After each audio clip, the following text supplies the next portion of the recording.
If you've been watching this series, you know that sleep consistency has been a number for me that has not moved. It's been staying around 66%. Something this week has shifted, and I want to show you what's been going on in my life. And I think this is the reason why, because I don't think it was an accident. Let's look and see what has happened this week. Let's look at the tracker for the Vitality Code metrics. Know yourself to reclaim your health. So it was a very solid week. My actions aligned with my mission almost every day. And I had gratitude every day and reflected on who I was becoming. I worked with a consultant this week on the channel just to reinforce some business decisions that I've been working with. So I'm very excited about what's coming up with that and with the channel. And also just some fun things. My husband and I hit some estate sales, and we also went to some open houses in the neighborhood, which was fun to see what's going on in other people's builds. As well as I started on a new board as an advisor for a university and one of their certificate programs, and got a whole new group of people with similar interests. And so excited about that, because studies show that when we have that connection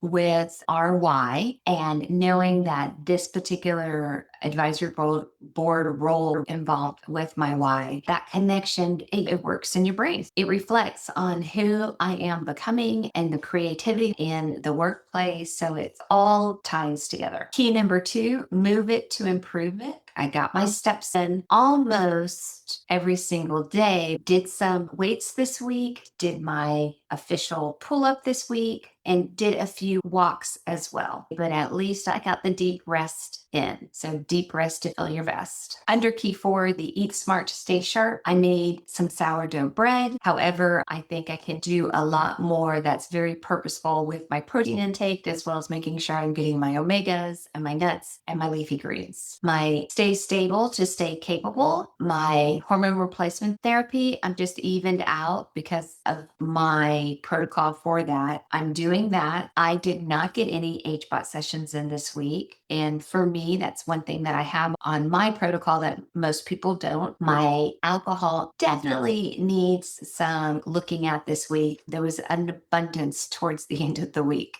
Calm the mind to realign. I have been finding myself doing more meditative practices, especially at night before bed. And I can tell it's just knocking me out. And this specifically, I'm doing box breathing. Most of the time, people tell you to do box breathing and doing it for 4 seconds. And what I mean by box breathing, for those of you who don't know, is breathing in 4 seconds, holding it for 4 seconds, and then exhaling for 4 seconds. 4 seconds wasn't doing it for me. So I upped it to 10 seconds. And I go to sleep really fast once I do that. I would like to see more time in nature. I do love to be outside. So I do want to spend more time in nature than I have been. I've been on the lower side, and that's just because of the heat and it's so hot. And of course, calm the mind to realign. I really need to focus on this nighttime routine for bed. That I think would help a lot. It's just, I haven't been able to make it work. So I'm going to work on that. Keep growing to keep glowing. I have been doing some creative activities. I've also been making some sourdough bread. So that's on the creative side. I'm continuing to learn something new every day. And I got a new book in. So I'm anxious to start that this week as well. Find your tribe to survive. Got it all covered. My favorite key, and I've got it down. I had some major finding your tribe moments this week with my mom, a lunch with a very good dear friend, and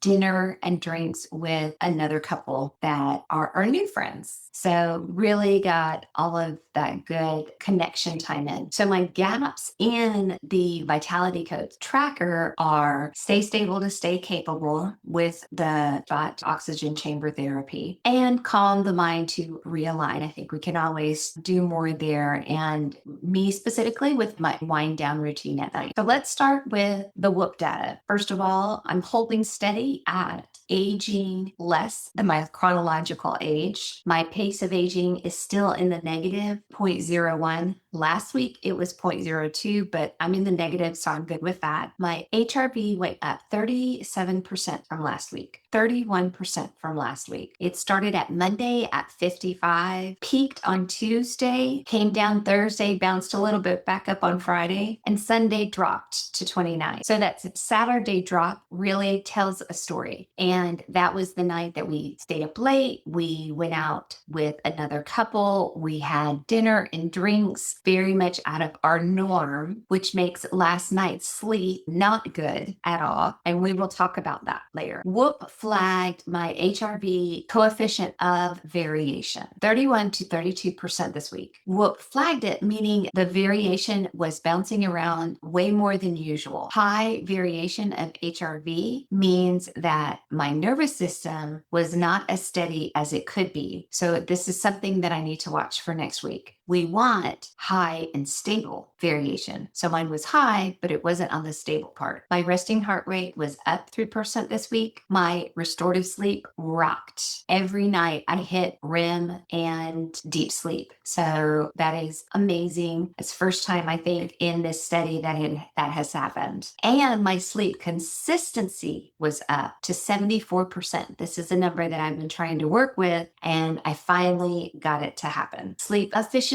was 95%. My hours of sleep all week were very solid. My calories burned an average of about 1,300 all week. My average steps was 8,200, which is the range that I want. My strong days were Wednesday, Thursday, Friday. There was some rain a couple times this week that prevented from going on more walks. My strength time dipped, and that's because when we went to the gym on Friday, Adrian pulled his back, and so we were only there for 50 minutes. So I missed a little bit of strength time there. And then my huge gap this week was my heart rate zones. My heart rate zone from zone 1 to 3, that went down like 76%, and I got 0 in zone 4 and 5. EO2 is holding steady. So I want to talk to the woman out there who has a particular number that she is doing all the work and not seeing that number changed. And I know how frustrating that can be. I have been there. This could be your weight. This could be your sleep number. This could be a stress number. For me, it was that sleep consistency number. You work so hard and you're trying and it never budges and it never moves. And for me, it was 11 weeks and that sleep consistency number did not move, but I just kept on the program, kept doing the work. And it has. I didn't do anything crazy out of the ordinary to move it this week, but I think having the consistency and just keep trying and making it top of mind and helping myself get through that hump. This week, it moved to 74%. I didn't take any sleep supplement. I did not change my bedtime protocol,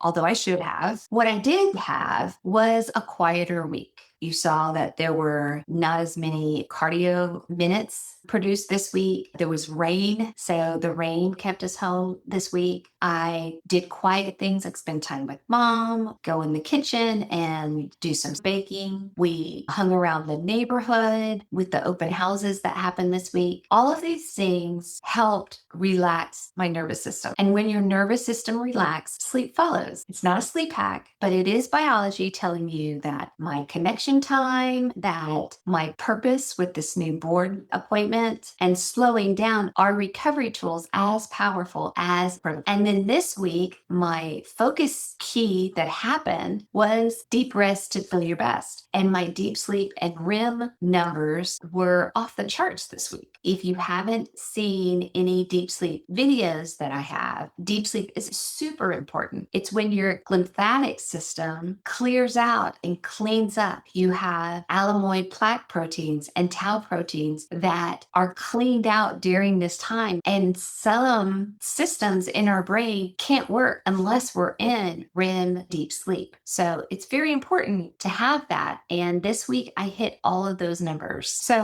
my biohack of the week is I have no HBOT this week. I had no cardio this week, and I had restorative sleep. My biohack this week was slowing down. That's it. I want to challenge you with something that most health content never says, and that is more is not always better. Your nervous system needs a vacation. It needs weeks of high output and weeks of low output. The high output weeks build fitness, whereas the rest weeks actually allows your biology to actually adapt and consolidate the gain. Remember my HRV data? Tuesday, it hit 73, the highest of the study besides last week's Sunday peak. Your body uses those quiet weeks to build. Don't feel guilty about slow weeks. We've been trained to feel guilty, but don't. They are part of the protocol. So next week, I do want to address zone 4 and 5. I didn't have anything in there this week, as well as my cardio. I didn't have nearly enough cardio I needed. The keys that rippled the most this week were know yourself to reclaim your health, find your tribe to survive and thrive, and deep rest. Purpose, connection, and slowing down have created the best week for me to get restorative sleep. So your body has a code, and this is it. Sometimes those weeks that look quiet on the outside are actually doing the most work for yourself on the inside. Do not underestimate the restorative power of just slowing down. And remember, if you want to know where you are on the Vitality Code assessment, the link is below. It takes 3 minutes. It's free. It'll show you exactly where you are in accordance to all these keys and where you should work first. And stay tuned with us because soon we're going to be offering the tracker as well to you so that you can move forward in your journey tracking using the Vitality Code. I am Dr. Cheryl Russell. This is the Living Study. Your best decade, it's not behind you. You are building it right now.